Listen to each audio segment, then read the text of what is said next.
con eso empezó la Segunda Guerra Mundial. Una gran hecatombe con 60 millones de víctimas, la mayoría civiles. Y dentro de esa Segunda Guerra Mundial hay un capítulo que se llama el Holocausto, el exterminio de 6 millones de inocentes víctimas solo por pertenecer a una religión, en este caso la judía. Y yo soy el sobreviviente del Holocausto. Yo estuve en los guetos, en campos de trabajo, en campos de exterminio, y vengo acá para contarles a ustedes sobre eso. No me agrada mucho hablar de esas cosas, remover todos esos acontecimientos. Estoy seguro que esta noche voy a tener que tomar una pastilla para dormir, pero tengo una obligación moral de hablar de esto. ¿Por qué? Soy el único de la familia que quedó vivo. Por la memoria de mis compañeros de infortunio que no sobrevivieron y clamaban que lo logren, que se cuente lo que pasó. Porque hay que conocer esos hechos para que no se repitan, aunque se repiten. Y porque hoy día hay gente que, a pesar que hay documentos, filmaciones, fotos hechos por los mismos alemanes, que existen museos y lugares donde acontecieron estos eventos, niegan que existió Holocausto. Entonces, por mientras todavía vivimos lo que pasamos por eso, tenemos obligación de hablar y explicar cómo eran las cosas. La palabra holocausto proviene del griego, holocaustos, quiere decir quemado vivo, y se refería a las ofrendas que los griegos ofrecían a sus dioses. Por supuesto, esto es un acto voluntario. Por eso mejor o más adecuado utilizar la palabra el Shoah, que en hebreo quiere decir exterminio. Hace 2500 años el profeta Ezequiel usó esa palabra para describir la caída de Jerusalén antes de las tropas del rey Nabucodonosor de Babilonia, y se refería a la destrucción de la ciudad. Esa palabra significaba algo así como un tornado, un tsunami que pasó y destruyó todo en su paso. Y es eso que pasó en Europa Central con toda la comunidad judía. No quedó nada. No quedó nada de los hospitales, de las comunidades, de los teatros, de la vida cultural, de la vida religiosa, de los templos. Se borró todo. Quedaron algunos monumentos, algunas que otras museos, una sinagoga que fue restaurada. De los 3.500.000 judíos que vivían en Polonia, en ese momento vive 20.000, y mayoría de los cuales vinieron ahora después de caída del comunismo de los países al este de Polonia. Así, quiere decir que ni siquiera había paz en los cementerios, porque la mayoría de los cementerios fueron destruidos para ubicar en ellos los campos de trabajo. Yo nací hace 86 años. Mi padre era ingeniero ferroviario y vivía en varios lados de Polonia por razones de servicio de él. Más tarde en Cracovia, antigua capital de Polonia, y 2 años de la guerra en la ciudad de Toruń, Pomerania polaca, la ciudad famosa porque allá vivió Nicolás Copérnico. Cuando pasaba mi juventud en la vecina Alemania, llegó al poder nacionalsocialismo con el Hitler en la cabeza, y empezaron las persecuciones antisemitas, de los cuales acá le habló Verónica por la mañana, así que no voy a repetir lo que pasó. A nosotros nos llegaban las noticias, pero uno nunca se pudo imaginar que puede existir tanta maldad, tanta hazaña de lo que pasó después. Cuando estalló la guerra, yo estaba separado a mis padres, que fueron a la ciudad de Toruń, que estaba cerca de la frontera de Alemania, y se pensó que por ahí iba a empezar la guerra.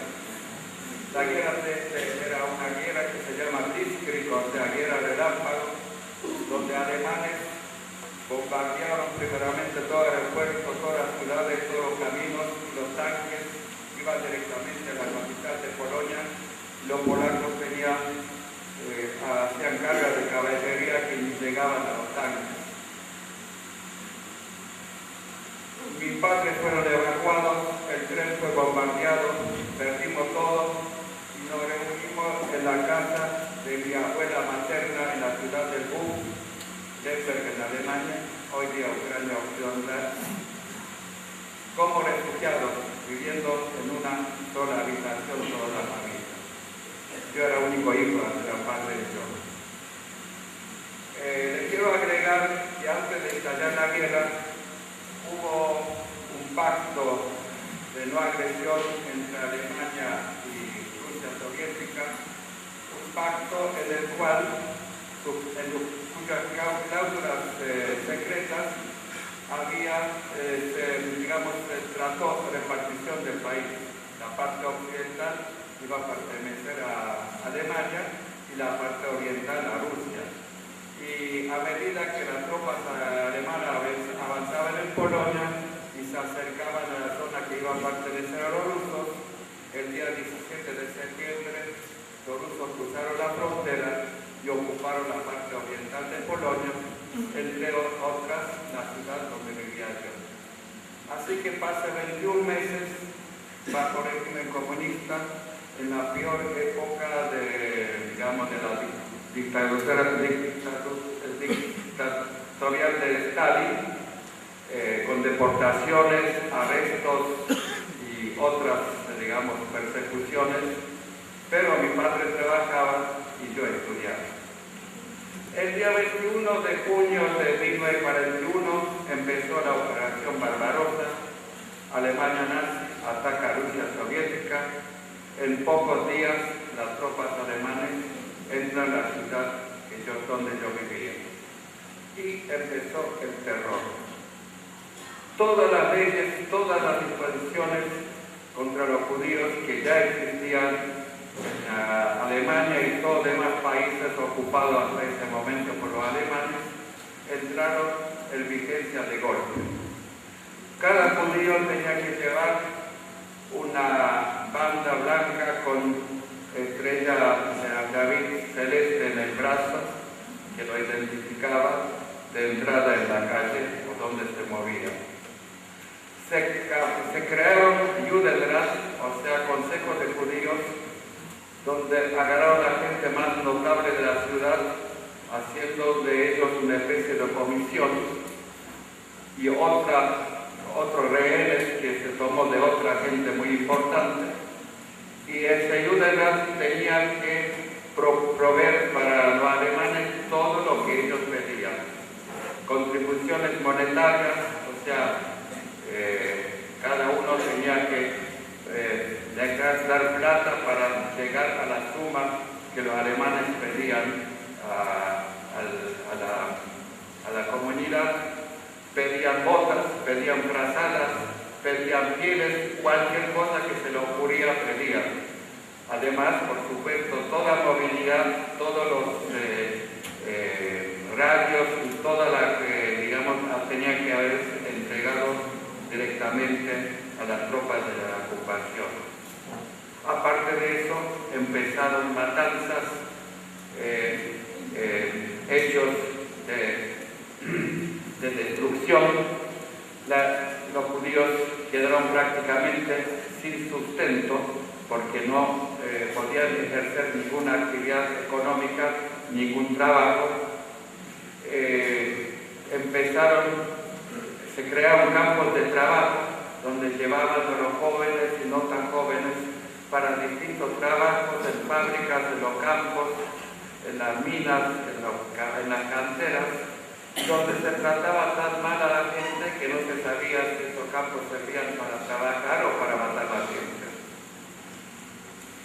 Además de eso, los alemanes necesitaban habitaciones o domicilios para su propia gente que traían a la ciudad y empezaron con los buenos viviendas judías en los barrios lindos, y cuando se acababan esas, sacaban a los polacos y otros para darle esas viviendas, y le decía que se busque otra vivienda judía en otra parte de la ciudad.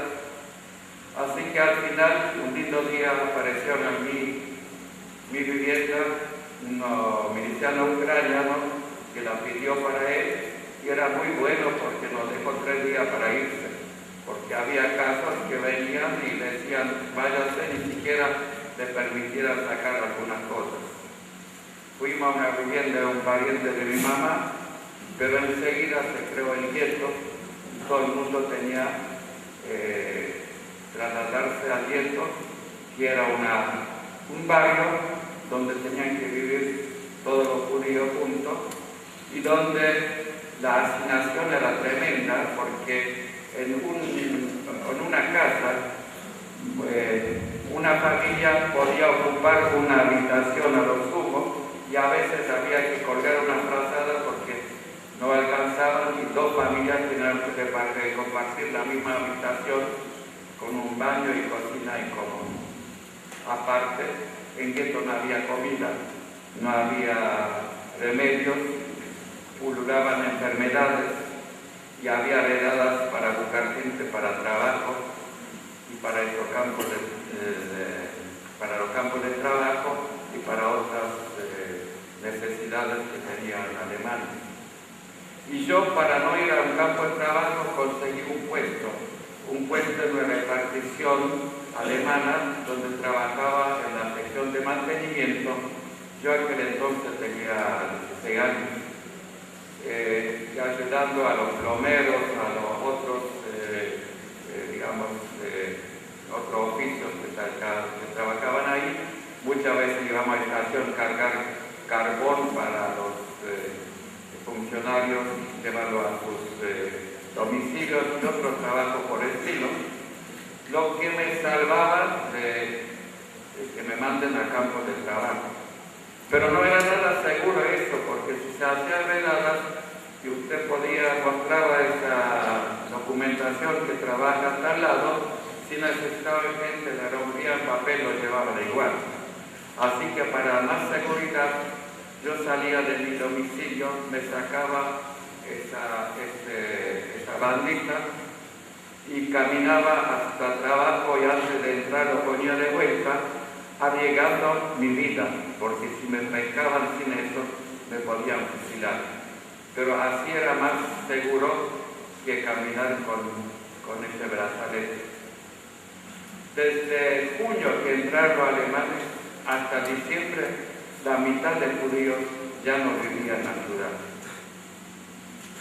Mis padres lograron que nos escapáramos de la ciudad.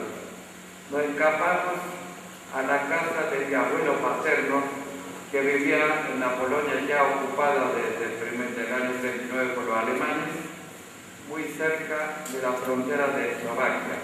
Mi abuelo tenía un pequeño campo, tenía una cantera, una pequeña taberna. Mi abuelo ya no vivía mis tíos. En el campo la situación durante la guerra siempre un poco mejor, porque en campo por lo menos no falta la comida. Por supuesto, los judíos no podían tener propiedades y el campo tenía lo que se llamaba administrador ario. O sea, era un polaco que a su vez lo echaron de la parte anexada a Alemania y que entró y vivió en la casa junto con nosotros, pero era una persona bastante buena, así que nosotros podíamos convivir pacíficamente. Había muchas restricciones, teníamos que llevar ese brazalete, no podíamos ausentarse más que 8 kilómetros del lugar donde vivía uno, y aparte yo tenía que enseguida conseguir algún trabajo, si no seguramente me iba a mandar a algún campo de trabajo, que eran unas canteras que había ahí cerca. Y conseguí trabajo en una empresa caminera que arreglaba caminos ahí cerquita. Había una cuadrilla de 25 trabajadores. Yo era el único judío ahí y único que sabía alemán. Así que el capataz muchas veces utilizaba mis conocimientos para mandarme al mediodía a buscarle comida en un puesto fronterizo, ahí cerquita, me daba la bicicleta de él y yo iba y le traía el almuerzo. Bueno, mientras sucedía todo eso, estamos en el año 42, al principio del año 42, en un suburbio de Berlín, Wannsee, se reunieron jerarcas nazis para discutir qué se hace con los judíos. Había varios proyectos de mandarlo primero a Madagascar, después como Madagascar ya no era de los franceses, no se podía lograr eso. Después lo quiere mandar a los territorios ocupados a los rusos. Finalmente llegaron lo que se llama solución final, que era matar a todos. Una solución muy simple. Ya cuando los alemanes entraron a Rusia soviética, empezó esa matanza, porque había orden de matar a todos los comunistas y a todos los judíos, y esa matanza se realizaba en las zanjas. Se cavaban zanjas, se traía a todos los judíos, le hacían desvestirse, y a medida que entraban en la zanja, los estaban fusilando. La mayor matanza de esa clase se realizó en la capital de Ucrania, Kiev, donde mataron 40.000 personas en varios días en una barranca cerca de la ciudad llamada Babi Yar. Pero esa tarea lo realizaban unas tropas especiales, Einsatzgruppen, que eran preparadas especialmente para esto. Pero por más que preparadas fueran, matar chicos, matar mujeres, no es una tarea fácil. Los soldados se emborrachaban, desertaban, y según alemanes se gastaban muchas balas. Entonces llegaron a una manera más económica, más rápida de matanza, que era gasearlos a todos. Había un antecedente, ya Verónica habló de eso, para mantener pureza de la raza. Hitler hizo matar a todos los discapacitados, mentalmente atrasados, en los camiones cuyo escape, en vez de salir afuera, entraba dentro del furgón, asfixiando a todos. Y primeros campos de exterminio en Treblinka y Majdanek funcionaban de esa manera. Después, los ingenieros alemanes, los químicos, encontraron un gas que se llamaba Zyklon B, que en pocos minutos podía matar a la gente dentro de una pieza. Entonces empezaron a funcionar campos de exterminio ubicados en Polonia, que eran barrios, Chełmno, Sobibor, Majdanek, Treblinka, y el más grande de todos era Auschwitz, en verdad era campo de Birkenau, donde estaban las cámaras de gas y los crematorios. Se empezó a traer gente de todos los países ocupados, de Francia hasta de Grecia, que se lo cargaba de a 100 personas a un camión en vagón de carga, sin comida, sin agua hasta. Muchos llegaban muertos al lugar de exterminio. Generalmente se estaban cerrando los guetos chicos para mandar gente de gueto chico a gueto grande, y se hacen elecciones. La gente que según alemanes todavía servían para algo, lo mandaban a otros guetos, y a otra gente, digamos, que para ellos no servía, lo mandaron directamente a cámara de gas. Y después de un viaje tan largo, la gente llegaba ahí a Birkenau, generalmente de noche, se abrían las puertas y empezaron los gritos. Alemanes estaban con los perros, había gente con uniformes rayados, que eran los presos, que nadie sabía qué lo que es. Había un pánico, y para que sea más grande, alemanes mataban 2 o 3 personas. La gente perdía sus valijas, perdían las familias enteras, separaban hombres de las mujeres, hombres a un lado, mujeres a otro lado, y después la hacían pasar en fila por lo que se llamaba la selección, donde un oficial, a veces suboficial, como si fuera un dios, con un dedo lo mandaba a la derecha para vivir, a la izquierda para morir.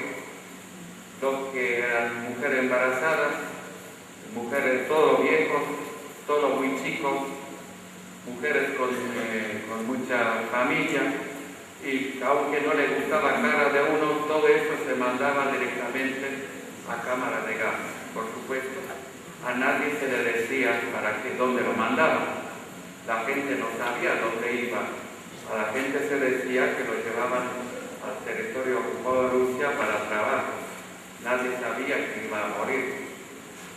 Una vez lo destinó a la muerte, lo llevaban a la cámara de gas, que era una gran salón con duchas, nada más de duchas, era para higienizarse después de un largo viaje.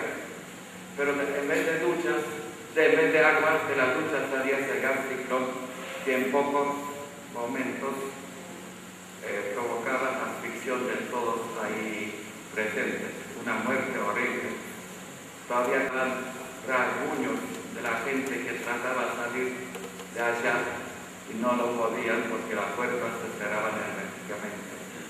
Una vez muertos, comandos especiales sacaban a esa gente, le revisaban, le sacaban dientes de oro, revisaban parte íntima de mujeres si tienen algo escondido, a veces hacían que las mujeres estaban vivas todavía, y los llevaban a crematorios donde se quemaba esa gente y de la ceniza se pavimentaba en la calle de campo y de la grasa se hacía ese famoso jabón. Bueno, volviendo a nosotros, ahí en el campo donde estaba yo, la solución se hizo mucho más fácil. Vino un camión de ejército con varios soldados y a todos esos judíos que de una rara excepción todavía vivían en la aldea, los reunieron y los fusilaron. A mí me encontraron justamente trayendo la comida a ese capataz en la bicicleta de él, y para que él no se quedara sin comida y sin bicicleta, me dijeron que lo llevara esas cosas a él y después que me presentara en la comandatura de la ciudad departamental. Lo que sucede que cuando llegué al lugar me encontré con cadáver de mi padre, me encontré con la noticia que toda familia fue asesinada, y es muy difícil describir con palabras cómo se encuentra uno en esta situación. Mi mente era completamente blanca, no sabía qué hacer, ni me animé a ir a mi casa a buscar algunas cosas. El capataz me quería llevar a la ciudad departamental, yo no quise, así como estaba, caminé 14 kilómetros, por supuesto no fui a comandatura, fui al gueto, donde había algunos amigos de mi padre, y ahí me salvaron mandándome a un campo de trabajo cercano, donde se hacía un polígono de tiro para tropas auxiliares ucranianas. Mientras yo estaba en ese campo de trabajo, todo el gueto de la ciudad departamental fue cargado de vagones y mandado al exterminio.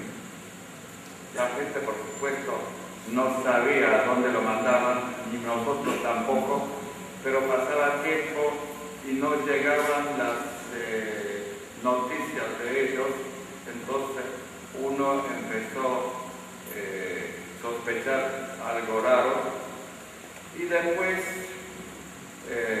en el gueto de Varsovia, cuando empezaron esos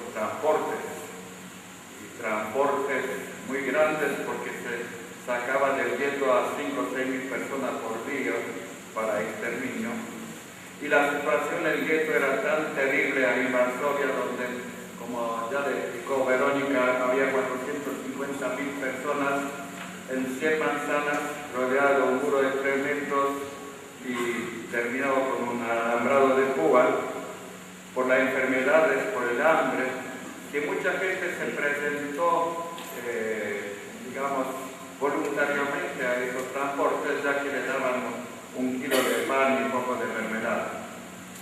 Pero la gente esa se cargaba en los vagones en una plaza que se llama Usla Plaza. Todavía existe, nada más que ya no hay ferrocarril ahí, pero hay un gran monumento. Y allá los que trabajaban en esta estación se dieron cuenta que el tren que llevaba a la gente tenía siempre los mismos vagones. Cada vagón tiene un número, entonces se dieron cuenta que se trata de los mismos vagones. Si lo hubieran llevado a campo de trabajo de Rusia, era imposible que al otro día estuvieran de vuelta los mismos vagones de estación. Y a través de la guerrilla polaca se enteraron de Majdanek y Srebrenica, a donde se llevaba la gente. Así imagínense cómo era después cuando cargaban a vagones la gente que sabía ya a dónde los llevaba. Bueno, al terminar ese trabajo a fin de año 42, ahí donde estaba en el campo de trabajo donde hacíamos ese polígono, a mí me mandaron al gueto de Cracovia. Cuando se creó el gueto de Cracovia, que también estaba rodeado de la muralla, que todavía se conserva un pedazo, tenía 80.000 habitantes.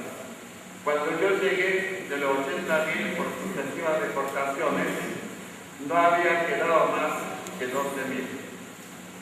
Y yo, que no tenía ningún trabajo ahí, era candidato a la próxima deportación. En ese momento justamente se empezó a crear, con primeros días del año 1943, un campo de trabajo en Plaszów. Plaszów era el suburbio de Cracovia y ahí había un cementerio nuevo judío que estaba desmantelado para hacer barracas y nuevo campo de trabajo. Y yo me colé en ese campo para trabajar allá y trabajé en las cuadrillas que hacían caminos, que hacían las barracas. Y en marzo del año 43 se cierra el gueto de Cracovia, después de una gran selección y una gran matanza, los demás los llevan a ese campo y viene un comandante de ese campo que se llamaba Amon Get, que era un loco que andaba revólver en la mano matando a la gente cuando no le gustaba y que hacía práctica de tiro de su chalet, del balcón de su chalet, matando a la gente que caminaba o trabajaba. Vino un terror, realmente uno piensa ahora de esos tiempos, se me pone piel de gallina, porque uno se levantaba por la mañana y no estaba seguro si iba a vivir por la noche. A mí mismo me dispararon, nada más que no salieron las balas, porque resulta ser que nos levantábamos a 5 de la mañana, el trabajo empezaba a las 6 y más o menos a las 7 terminaba, pero terminaba siempre cuando el comandante decía basta. Y había veces que nos decía basta y podíamos trabajar hasta 11 de la noche, hasta 12 de la noche. Y ese día yo trabajaba rompiendo con martillos piedras para hacer caminos y me dormí arriba de este montoncito de piedra y pasaba un guardia ucraniano y me vio dormido, sacó el revólver, me disparó varias veces, pero se atascó el arma y la bala no salió. Así que, como quien dice, nací otra vez. Les voy a contar para que ustedes se imaginen cómo era ahí la situación, un episodio. Nosotros estamos trabajando en el camino, se acerca el comandante, todos se ponen firmes, el capataz hace un informe de lo que se está haciendo, cuántas personas son. El comandante mira a todos y un chico le dolían las muelas y se puso una bufanda alrededor de la cabeza y su suponía después del trabajo que iba a ir al lazareto para que le saquen la muela. El comandante lo miró, le disparó en la cabeza, dijo weitermachen, o sea, sigan trabajando, y nosotros lo cargamos en carretilla al pobre chico y lo llevamos a un lugar donde trabajaba una moto liberadora, emparejando terreno y donde se, digamos, tiraban a todos muertos y asesinados debajo de ese nivel sobre el cual después se construyeron varias barracas. Ahora, el año 44, cuando se acercaron los rusos, los alemanes hicieron desenterrar a todos los cuerpos que habían enterrado ahí y quemarlos para que no quede rastro de la barbaridad que hicieron. Tuve suerte, porque si ustedes me ven acá hablar, porque tuve suerte, ninguna otra cosa. Había la gente que estaba en ese campo de trabajo, la mayor parte trabajaba en distintas fábricas que estaban en la ciudad y salían por la mañana a ese trabajo, acompañados por la guardia, y por la noche volvían para dormir en el campo. Pero en un lugar había 4 fábricas.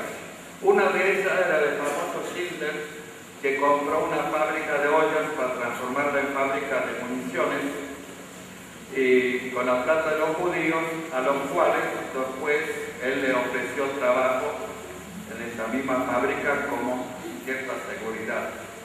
Y al lado de esa fábrica había otra fabriquita que hacía cajones, que tenía nada más que 15 trabajadores, y donde Schindler también era administrador agrio. Como yo les decía, que cada fábrica necesitaba tener un administrador. Él vino a esa fábrica y después hizo negocio con la otra. En esas 2 fábricas, las otras 2 que estaban allí, se hizo un campo más chico de recepción de personas para evitar ese traslado cotidiano del campo principal a ese campo.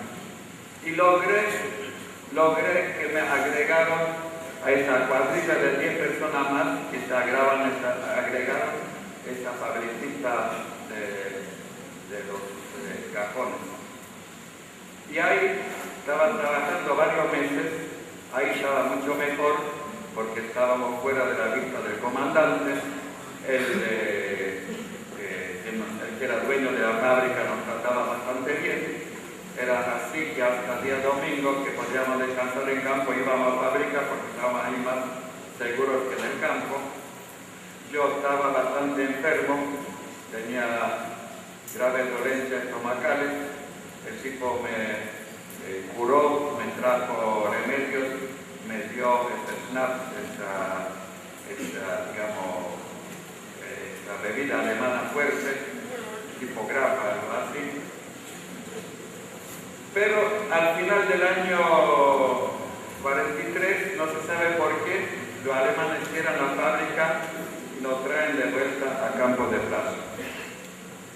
El Campo de Plazo, mientras tanto, se transformó de campo de trabajo a campo de concentración, o sea que no era campo únicamente para los judíos, sino también llevaban ahí polacos de otras nacionalidades por cualquier cosa. Y al venir me hicieron un registro, qué es lo que sabía hacer. Y yo me registré como carpintero, aunque de carpintería lo único que sabía era cortar la madera en la sierra circular, que era el trabajo que hacía en esa fábrica de cajones. Pero siempre tener un oficio y trabajar en un ambiente cerrado daba más posibilidades de sobrevivir que trabajar en trabajos a intemperie.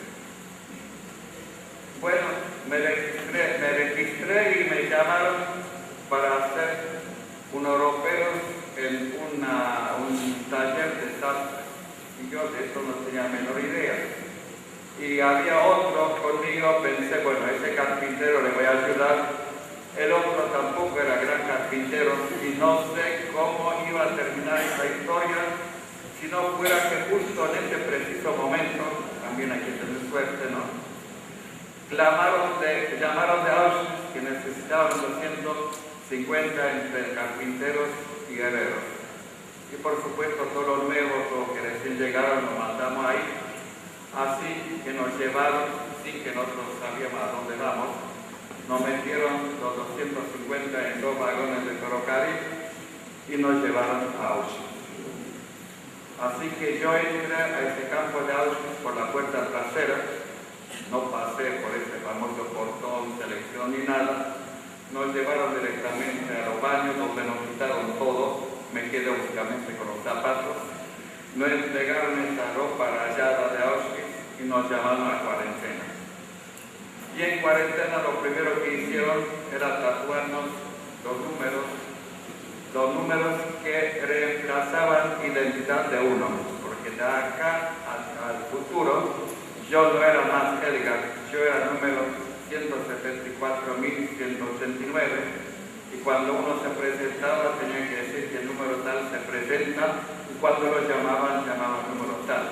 Tu apellido, tu nombre no significaba para nada y si lo decías te podían una trompada que quedaba sin dientes.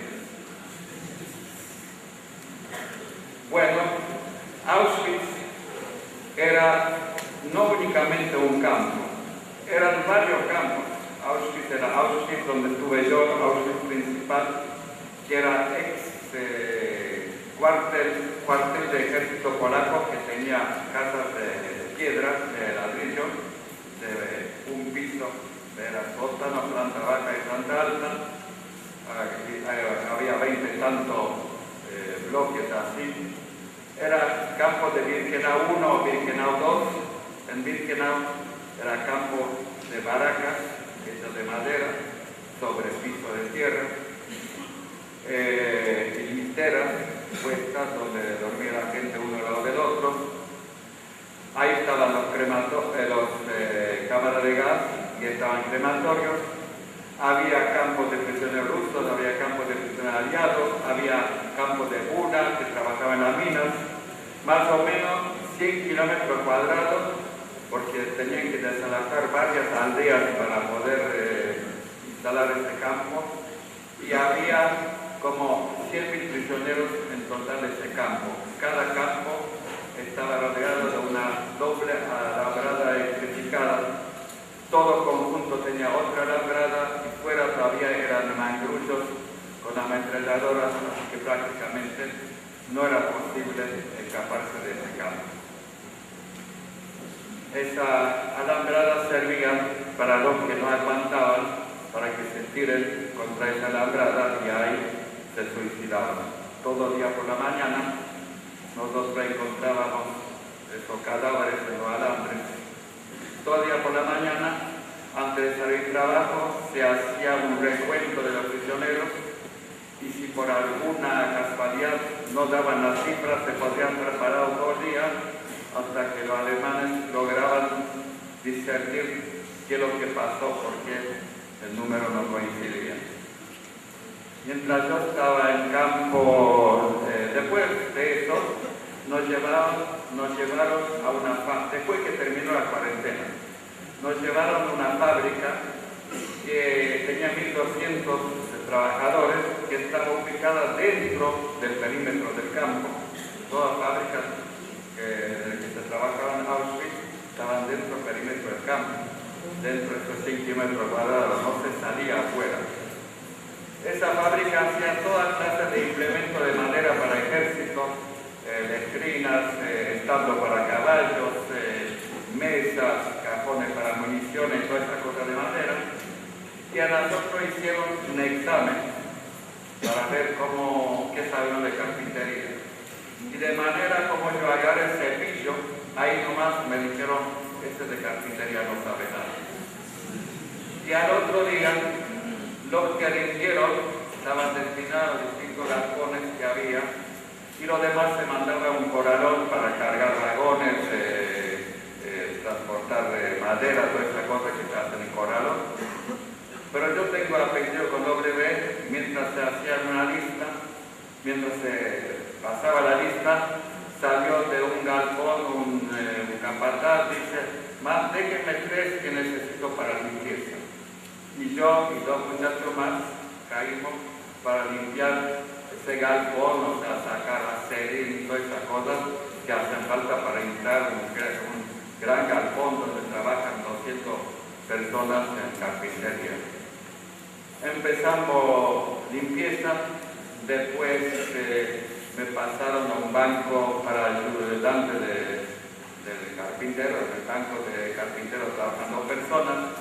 Después me dieron una maquinita para hacer agujeros.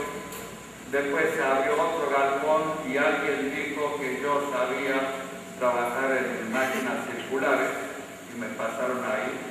Por supuesto, la máquina que me dieron no tenía nada que ver con esa máquina que yo hacía, los costaditos de los cajones, porque se podía en esa máquina pasar un árbol entero para cortarlo a mitad. Y bueno, ahí terminé en ese galpón, trabajando en distintas máquinas muy sofisticadas, como una que hace malletes para encargar los costados del cajón, como otra que vos pasas palo cuadrado y sale redondo, como un montón de máquinas que hacen pulido de los costados, que hacen cuadrar, digamos, las cajas. O sea, trabajo que tuve suerte, porque en ese trabajo nadie me pegó, no por mí, sino por la máquina. Además, podía desarmar los cuchillos que tiene esa máquina para ir a afilar, que me da la posibilidad de caminar por todo el campo. Conseguía algunos premios, como limpiar el tacho con el cual traían la comida, y eso es una cosa bastante importante porque se sacaba un poco más. Te daban a veces algunos cigarrillos que ya podría cambiar por pan. Todo eso hizo que yo pude sobrevivir todo un año que estuve en Austria. También tengo que agregar que en Austria yo estuve en el año 1944, cuando alemanes ya prácticamente perdían la guerra, cuando ya había muchos prisioneros alemanes en manos de los rusos y aliados, y cuando el ministro Speer, que era ministro de Economía alemana, necesitaba gente para trabajo, porque todos los alemanes que estaban aptos para ejército, estaban todos en armas, y traían esclavos de países ocupados para toda clase de trabajo, y necesitaban gente, entonces pedían que los que sirvan, que no los mataran. O sea que eso, no obstante, pasamos eso que se llama selección, que te hacían desnudar y pasar, y si a uno era demasiado flaco o medio cojo o qué sé yo, o visco o no sé qué, le agarraban el brazo y adaptaban ese número y después lo llamaban y iba a la cámara de gas. En esos tiempos que estuve yo allá, traían a los judíos de Hungría, las cámaras de gas trabajaban a full. A veces en un día se quemaba hasta 10.000 personas, una cosa como una ciudad. La cámara de gas hacían entrar hasta levantar las manos para que más gente y los chicos tiraban por encima. Y después, como no alcanzaba el crematorio, se cavaron las zanjas donde se quemaban los cadáveres. Y aunque yo estaba en campo de Auschwitz, que está a 3 kilómetros de Birkenau, el olor a carne quemada era tan fuerte que no se podía respirar. Bueno, lógicamente, hablar de Auschwitz podría hablar todo el día y no tengo ese tiempo. Pero en enero del año 45, los rusos empiezan nueva ofensiva y tienen que evacuar el campo. No era nada fácil evacuar 100.000 personas. Esa evacuación demoró varios días, la gente empezó a salir. Yo con algunos amigos pensábamos esconderse, tratábamos de salir al último, pero al final salimos porque teníamos miedo. Si Alemania nos buscaba con perros, seguramente nos iban a matar.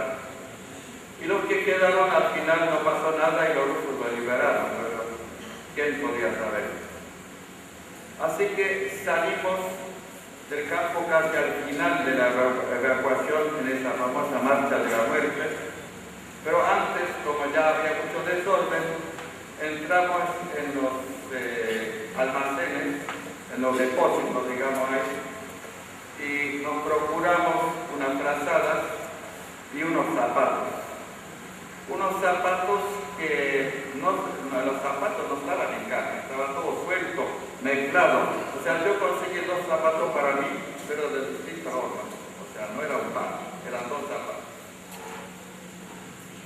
Y empezamos esa marcha, y por eso me servían esos zapatos, porque caminamos 4 días y 4 noches en pleno invierno polaco, con todo nevado, temperatura 20 grados bajo cero, nos bombardeaban los rusos, y anduve al final y andaba la guardia de SS matando a todos que no podían caminar, todos que eran débiles por falta de alimentación adecuada, que no tenían zapatos adecuados, que no tenían ropa adecuada, que se sentaban, no podían caminar, los mataban a todos, el camino estaba lleno de cadáveres. Dormíamos a intemperie, el primer día nos dieron de comer, otro día no, y nos llevaron a la estación de ferrocarril, donde nos cargaron un tren de carga que cargaba carbón, o sea, eran vagones abiertos. Ahí nos metieron como 100 personas del vagón y cruzamos toda Checoslovaquia y Austria para ir a campo de Mauthausen. De noche, en ese invierno, realmente la gente se congelaba, por eso tuvimos suerte que llegamos a la frazada. Y a medida que se congelaban, los tirábamos del vagón para poder sentarse y protegerse del frío.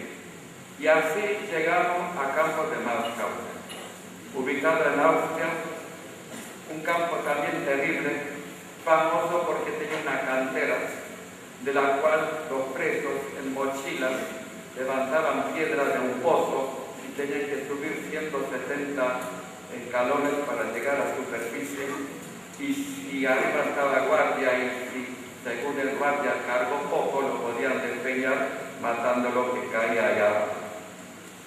Bueno, por suerte no nos mandaron este trabajo, nos sacaron toda la ropa que teníamos, nos dieron a otra, o nos dieron la misma pero mezclada de otros prisioneros, y lo único que salvé eran esos 2 zapatos, porque como eran zapatos de distintas formas, a nadie le interesaba.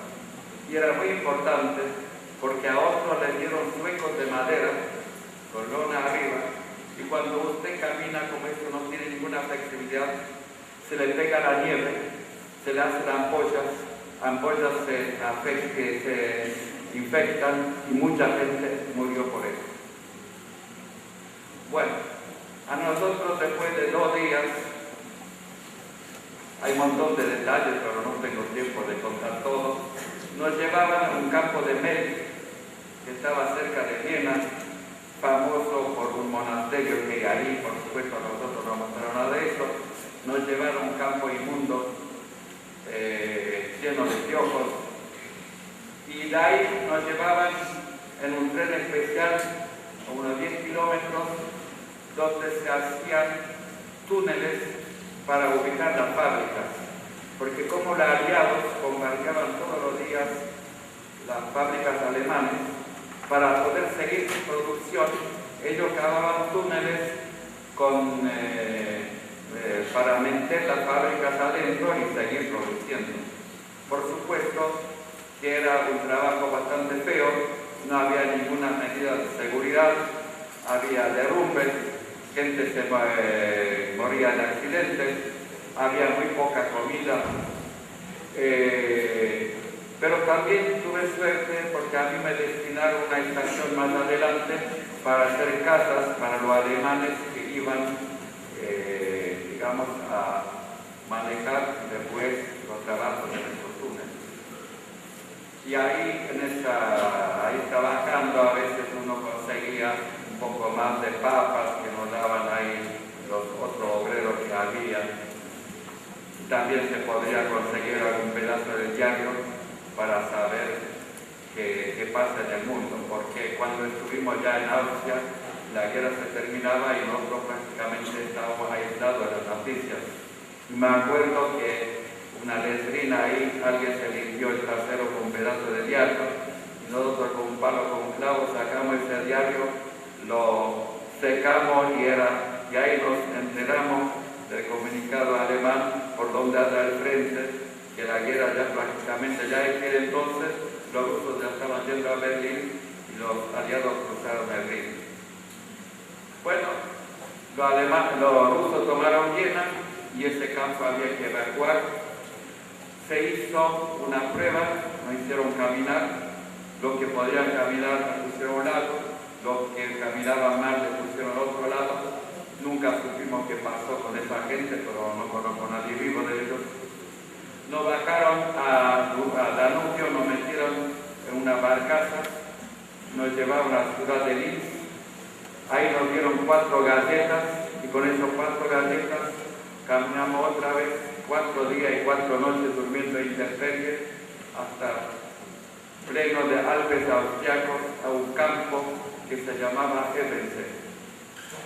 Llegamos ahí abril del año 45, todavía era mucho frío.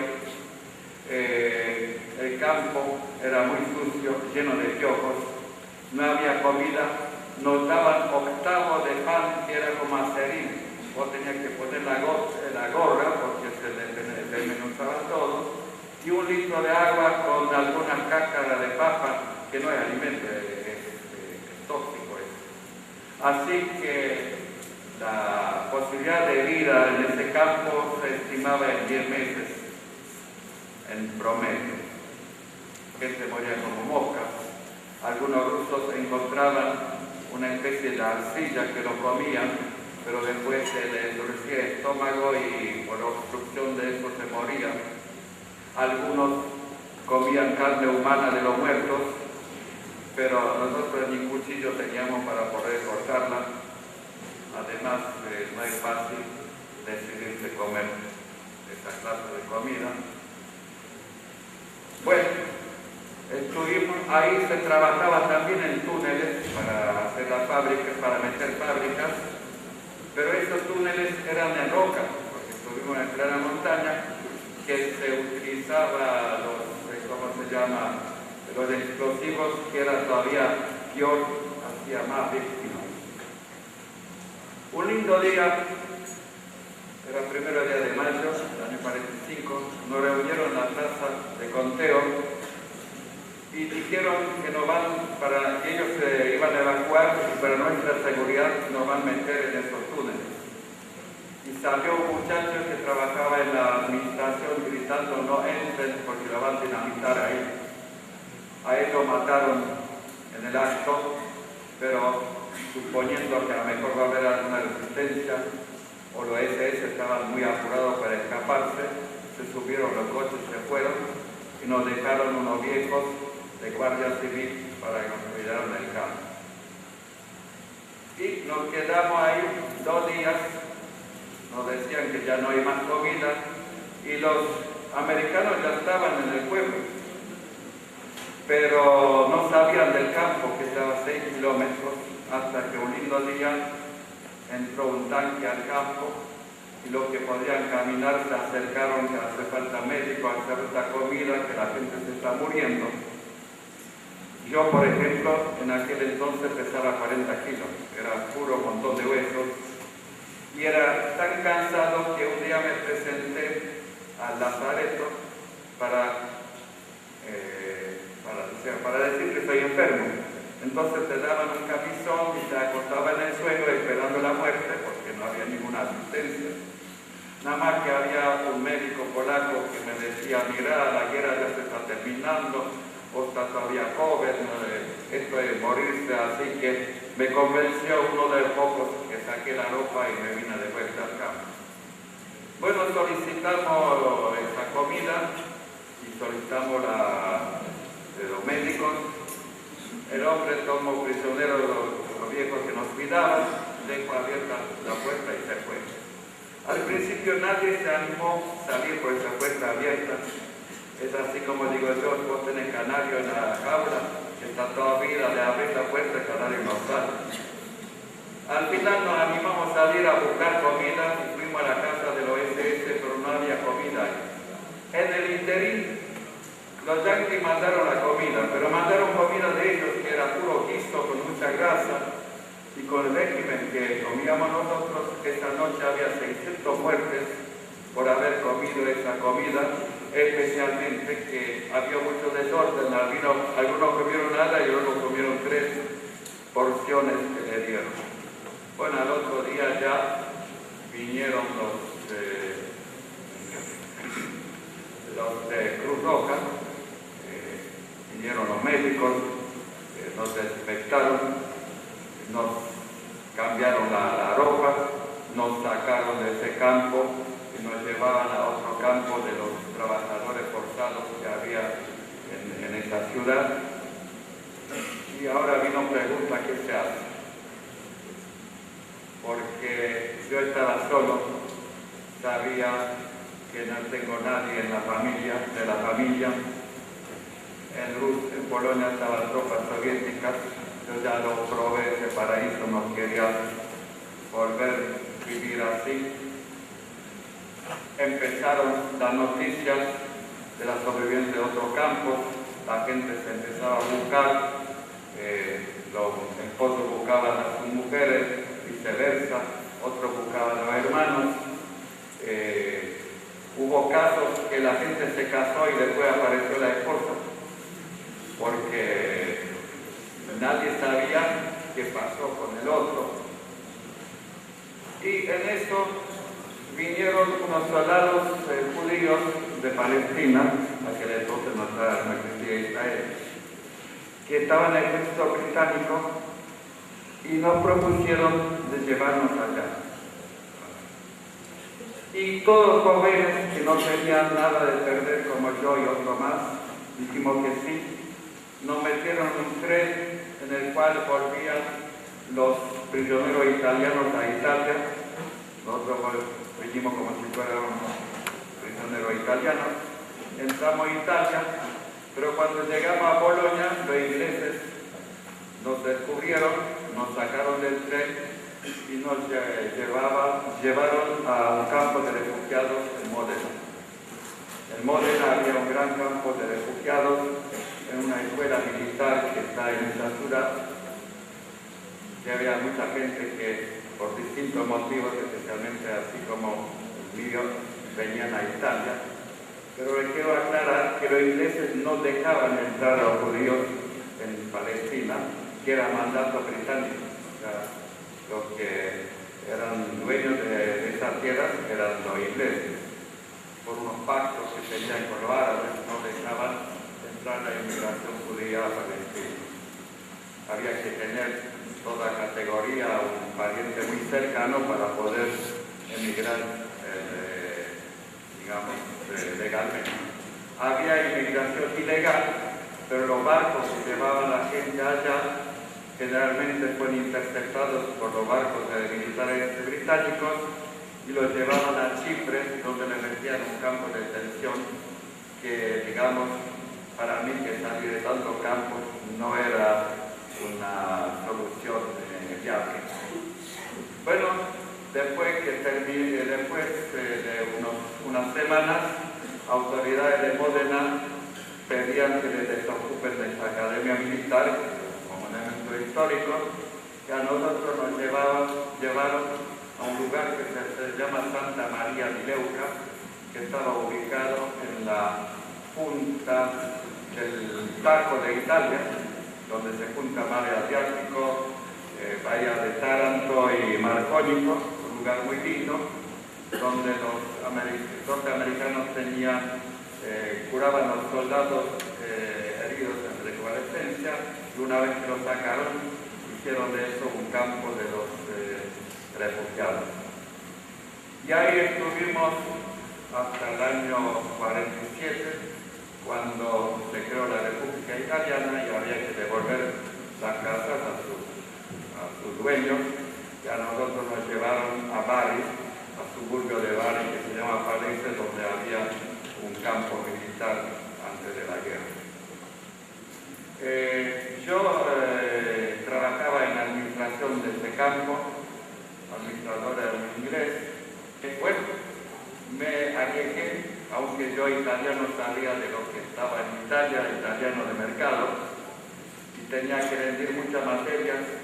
En 6 semanas teníamos que preparar ese examen, tomando café molido para no dormirse, preparándose.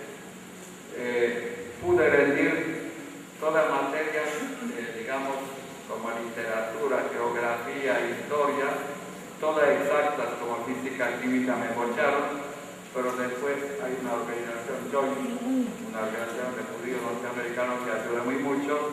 Ellos nos buscaron, nosotros éramos 18 en la situación como yo, aunque ninguno pasó campo de concentración, estaban escondidos o se escaparon a Rusia. Nos dieron los cursos correspondientes, así que en octubre del año 47 me pude anotar a la Universidad de Bari y empezar estudios de ingeniería. Pero mientras estaba en Leuca, conocí a una linda señorita, una linda chica, que también era sobreviviente de la guerra, estuvo en campos de trabajo, con 14 años, cuando tenía 14 años ya lo mandaron a campos de trabajo. Estaba enfermo de obesidad tifus, estaba en la fila para ir a la muerte y justo faltaba completar un transporte de mujeres al campo de Landsberg, ahí que pertenecía a Dachau, y mirando las piernas y para alemán que puede servir, lo sacaron a ella de la fila, que cada uno tiene para vivir, hay que tener suerte. Y bueno, me enamoré de ella y ella sobrevivió, el padre de ella, y la madre también, y el padre tenía hermano y hermana en Córdoba, y llegaron acá, por supuesto ilegalmente, porque legalmente no se podía entrar. Y empezamos a escribir las cartas, y de tantas cartas los padres preguntaron qué quiere ese jovencito, y bueno, que venga, así que deje todo que hice en Italia y vine acá. Y bueno, tuve que volver a rendir el equivalencia del bachiller en el Colegio San Carlos de Buenos Aires. Vuelvo a rendir toda la materia porque mientras decanato estaba estudiando mis papeles, nunca lo resolvía, opté por Lozano, me recibí, trabajé, tengo familia de 3 hijos y 7 nietos, ya me jubilé y más o menos, en pocas palabras, esta es mi historia.